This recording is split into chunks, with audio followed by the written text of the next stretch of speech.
Hey y'all, it's Lisa. Welcome back to my channel. So I am a new design team member with Creating with Jovi. She is a YouTube content creator here on this platform, and she specializes in junk journals, and she also has an Etsy shop. So she had a call for design team members, and I am one of the new design team members. The other design team members and guest designers are in the description box below. And as design team member, we're going to be posting monthly projects of our work, and the guest designers will do projects here and there of whatever they choose to create. So I picked Jovi's Birds digital kit. It's actually 20 pages of digitals, and I'm going to show you the papers.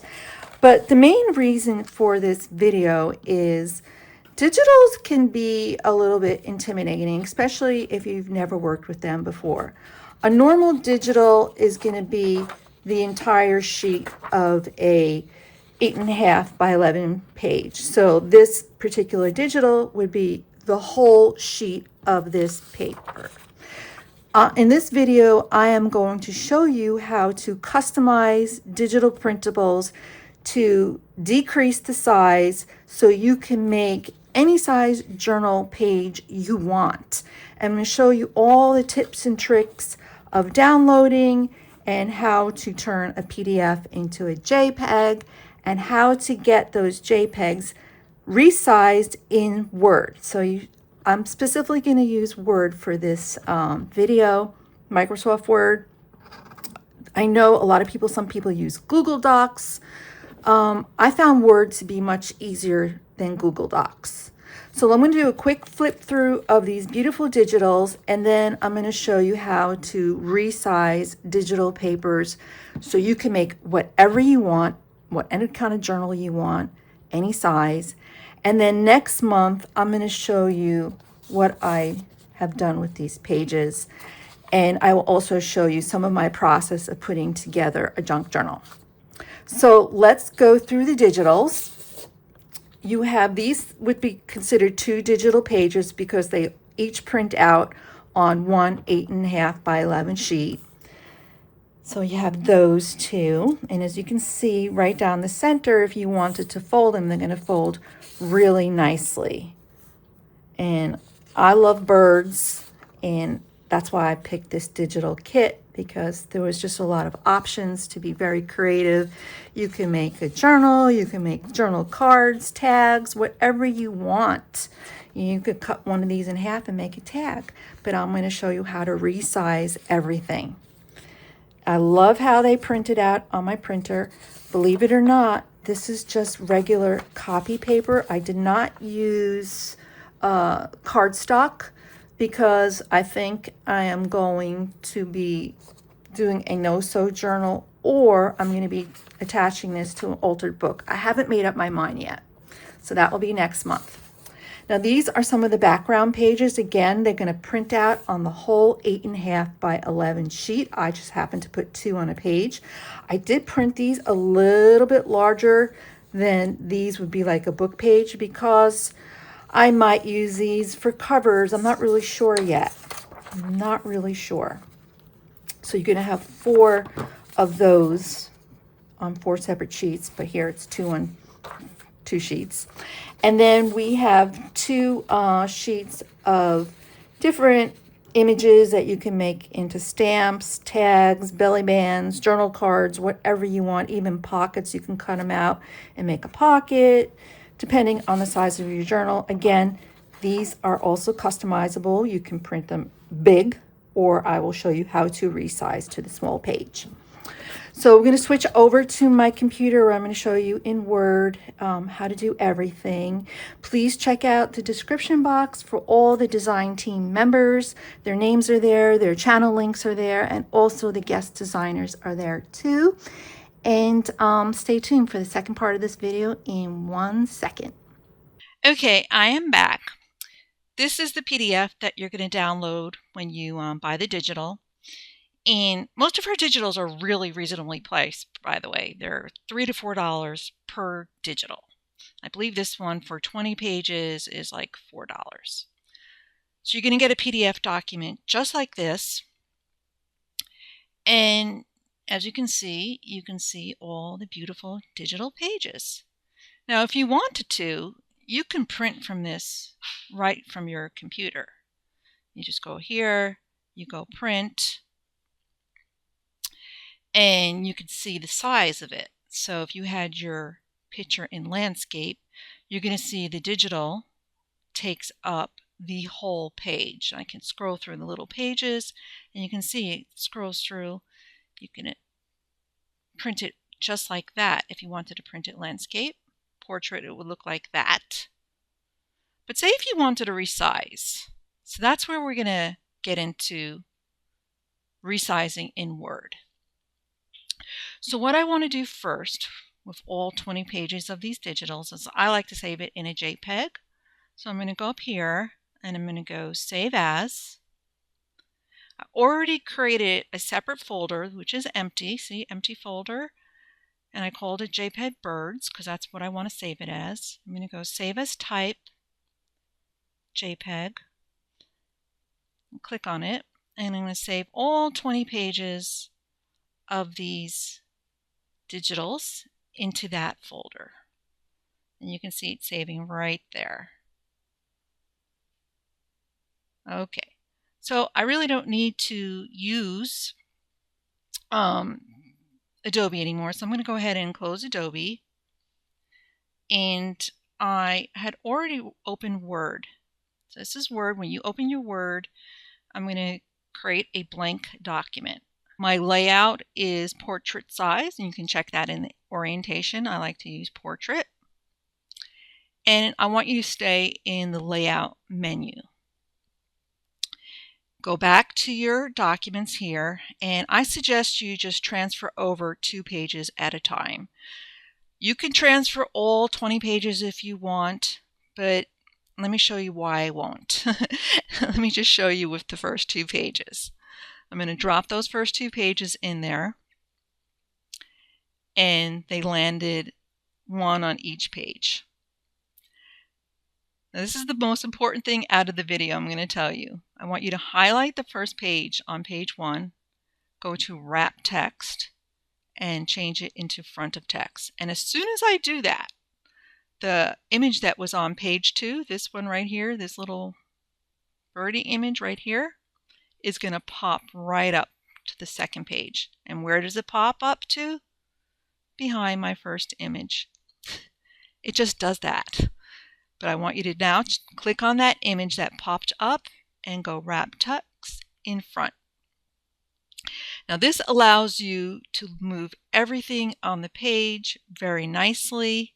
You can see your white borders. And if I was happy with this, I would just go ahead and print like from here.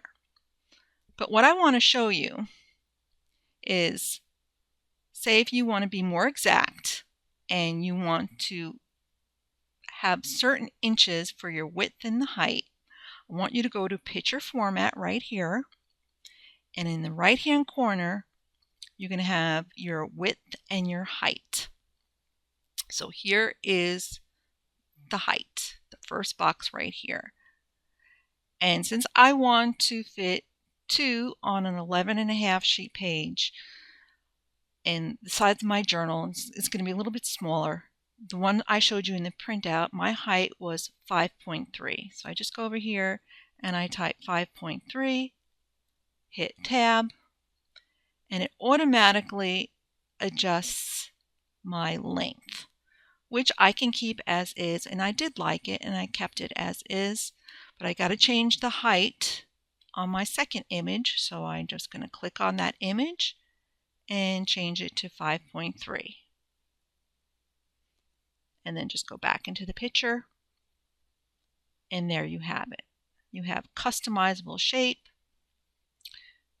If I wanted to make it 4.6, I can type in 4.6, and it's automatically going to adjust the length to whatever you want. So those are 2 ways to do it.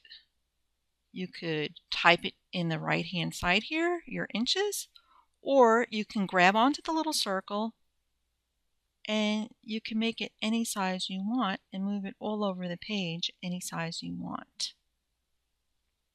But I liked the 5.3, so let's go back to that.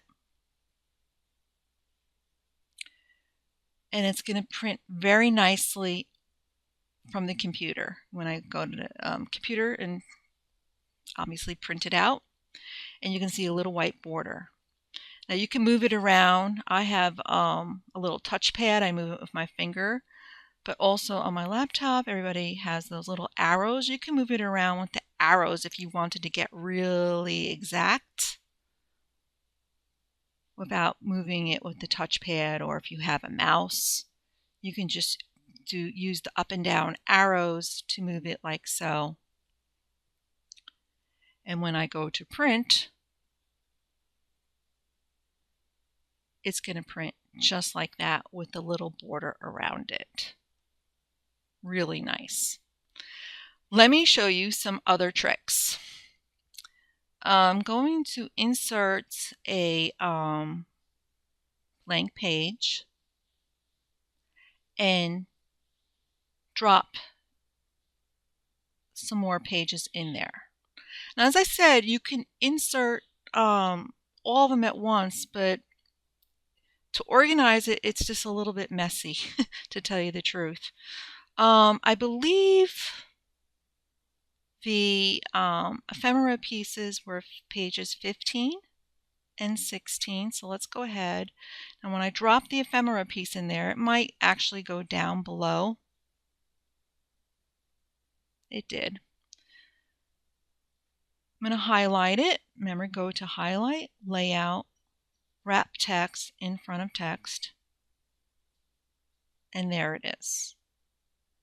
And let me add the other ephemera piece. That was 16, I believe. Drop it in there. There it is. Highlight it. It doesn't matter where it landed because you're going to move it anyway. Go Wrap Text in front of text. And it's up here with its buddy. Again, you can go to Picture Format and put in the exact dimensions you want, or you can just take this toggle button right here and make it smaller, larger, whatever.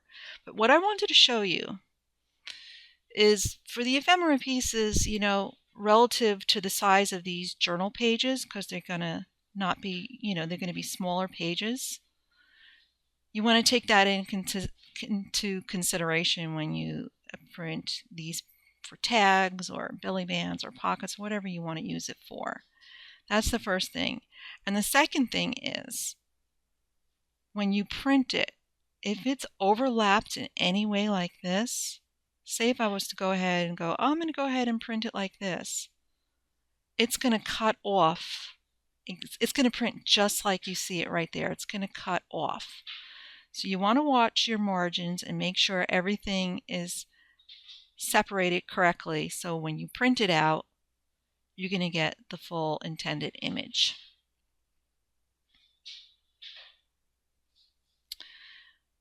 And let's see, let's go to another page. I have 2 pages in my document. I'm going to show you pages 20 and 19. Those were full background pages.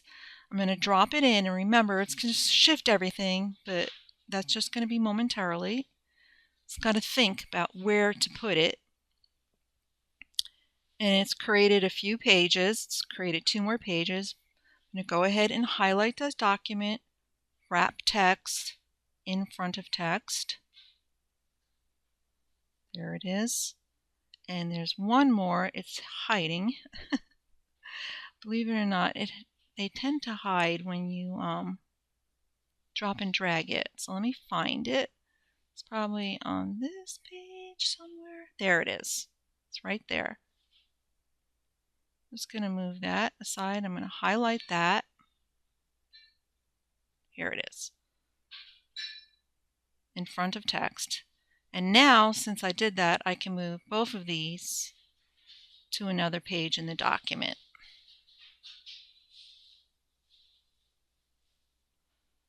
And I'm just going to have to insert a blank page to move them to.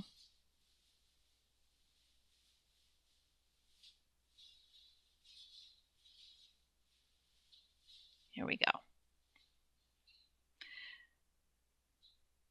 And unfortunately, it means I have to move this one up to a new page with its little buddy over here. And you just have to play around with it like that. There might be a setting on there that I'm not aware of that keeps everything set on its own page. So again, I can change the size of them just by clicking on the corner and manipulating it to any size I want it to be. Or I can go to picture format, and you'll see the little on the right hand side where you can put in your inches. These I wanted to be a little bit bigger because I might make this part of a cover. I might want to do a whole page of it. If that was the case, I would just put it by itself on a page to make it a whole entire page. It just depends how you want to manipulate it. So that's the basics of resizing pages. I really appreciate doing it for the double page spreads like this. Here's the one I just dropped and dragged in there. It's of these birds, double page spread. So after I wrapped in front of text, I'm going to drag it down to an empty page. You're going to have to use this margin thing on the right, drag it down, and there it is on the page. And I can change the size to whatever I want, either going to picture format up top here to put in the exact measurements, or just using my cursor like this. So those are the fundamentals. Picture format also gave the option of cropping. So if I wanted to crop this picture, I would just hit the crop button right there. And I can crop out what I don't want. I wanted to just say, focus on this bird, because I wanted to fussy cut it, and I didn't want to print everything else. I can crop it out just like so. And there we go. I just touched in the white area and everything else disappeared. And I can just cut this out by itself. I can change the size. Say if I wanted to make this a journal tag, I can just grab it like this and make it any size I want, or change the sizing over here in the top right. Say if I realized, hey, I want the full digital back, instead of dropping and dragging it in there, I can just hit Control Z and get it back by just hitting Control Z and getting rid of the crop. So all I did was hit Control Z a few times and the original digital is back there. Or I could have just dropped and dragged it back in from my files. So those are the best tricks and tips I can give you. I really found it very valuable to change these double-sided spreads, because since I'm going to fold it down the middle, I really liked having it on one page to print and to play around with the size that I like, so I can print it and not waste any paper. Again, if I wanted to make a small little journal, I can put a whole bunch of these on a page. I can probably put like 4 of them on a page, 3 or 4, and make little journals. It just all depends on what you're figuring out what to do. So I hope this tutorial was helpful to you. If you have any questions, just let me know in the comments below. And next month I will show you the journal I made and show you some of my process on how to make a smaller journal. Thanks for watching, guys. Remember to watch the videos from the other creators in this of the design team. Everybody's YouTube page will be down in the description box below. And if you can pop on over and see what they're making, that'd be great. And I'll see you all in the next video. Take care. Bye.